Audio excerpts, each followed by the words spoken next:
Cartoons Cut.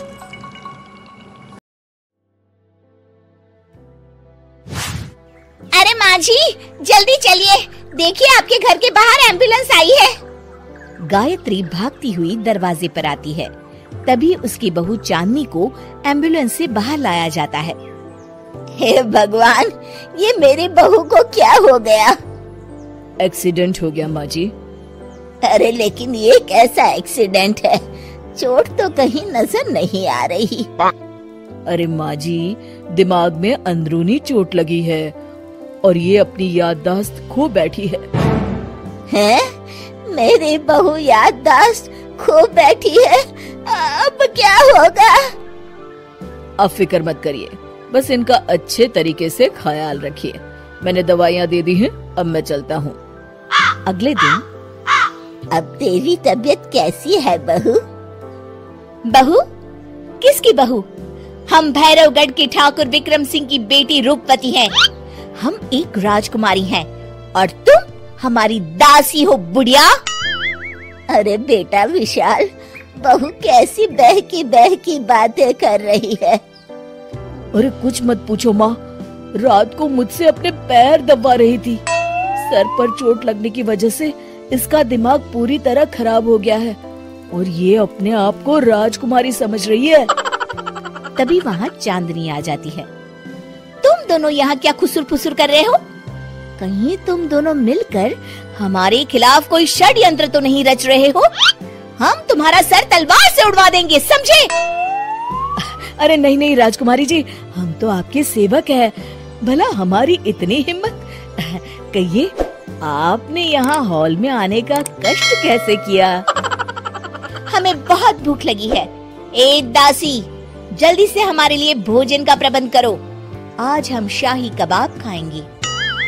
विशाल अपनी माँ को चांदनी की बात मानने के लिए इशारा करता है। ठीक है राजकुमारी जी, मैं अभी आपके लिए भोजन लेकर आती हूँ। इस तरह विशाल और उसकी माँ ना चाहते हुए भी चांदनी की जी हजूरी में लगे रहते हैं। लाओ माँ, जल्दी से मेरा टिफिन दो, मुझे देर हो रही है। अरे ठहर जा, जरा दम तो लेने दे मुझे। सारे घर का काम मुझे अकेली को करना पड़ता है। तेरी बीवी तो राजकुमारी बनी बैठी है, सारा दिन हुक्म चलाती रहती है। अरे माँ, मेरा भी तो यही हाल है। फिलहाल तुम मेरा टिफिन दे दो, मैं चला। रुको, कहाँ जा रहे हो? अरे मर गया रे, ये कहाँ से आ धमकी? आज हमारा जुहू चौपाटी घूमने का मूड है और हमें अपने लिए नई साड़ियाँ भी खरीदनी है। चलो जल्दी से अपना वाहन निकालो और हमें ले चलो। अरे अब तो मैं गया काम से। अगर आज मैं वक्त पे ऑफिस नहीं पहुँचा तो मेरा बॉस मुझे नौकरी से निकाल देगा। मरता क्या न करता। आखिरकार विशाल चांदनी को घुमाने ले जाता है और चांदनी अपने लिए ढेर सारी शॉपिंग भी करती है। ए दासी, टीवी पर कपिल शर्मा के आने का समय हो गया है, जल्दी से टीवी शुरू करो। अरे वाह, कपिल शर्मा तुझे याद है, बाकी कुछ याद नहीं। बहू तू तो बड़ी चालू लगती है, अपने फायदे की हर चीज तुझे याद रहती है। मैं तो तेरी इस अजीब बीमारी से परेशान हो गई हूँ। अगले दिन। अरे डॉक्टर साहब, आप इतने दिन से मेरी बहू का इलाज कर रहे हैं, लेकिन उसकी बीमारी तो सुधरने के बजाय और बढ़ती जा रही है। अरे माँ जी, ये दिमागी बीमारी है।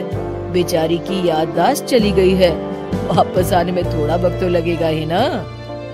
गायत्री डॉक्टर से बात कर ही रही होती है कि तभी उसकी पुरानी सहेली शीला वहाँ आ जाती है। शीला को देख अचानक डॉक्टर घबरा जाते हैं।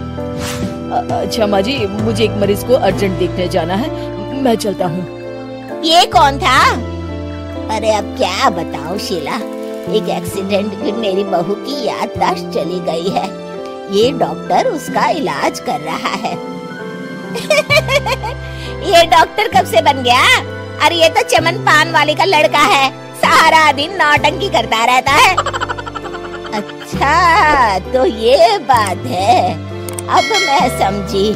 मेरी बहू और ये पान वाले का लड़का दोनों मिलकर मुझे बेवकूफ बना रहे थे।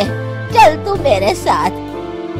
गायत्री शीला को एक बड़ा सा डंडा हाथ में देकर अपनी बहू चांदनी के कमरे में ले जाती है।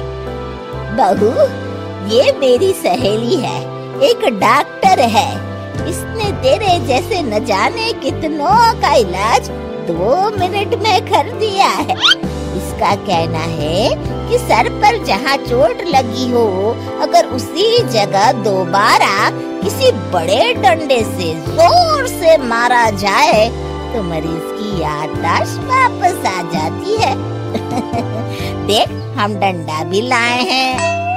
अपनी सास की बातें सुनकर और हाथ में बड़ा डंडा देख चांदनी घबरा जाती है। अरे बाप रे, मैं तो फंस गई। इस डंडे की एक बार की वार से ही मैं तो चारों खाने चित हो जाऊंगी। अब क्या करूं, क्या करूं, क्या करूं? लेकिन गायत्री, डंडा सर पर ठीक उसी जगह लगना चाहिए जहाँ चोट लगी है। अरे तू चिंता मत कर, 2-4 बार मारूंगी तो एक बार तो सही जगह लग ही जाएगा ना। चल बहू, तैयार हो जा। अरे नहीं नहीं माँ जी, मुझे मत मारिए। दरअसल घर के काम करने से बचने के लिए मैंने ये सब नाटक किया था। मुझे माफ कर दीजिए, मैं कान पकड़ती हूँ। दोबारा ऐसी गलती कभी नहीं करूंगी।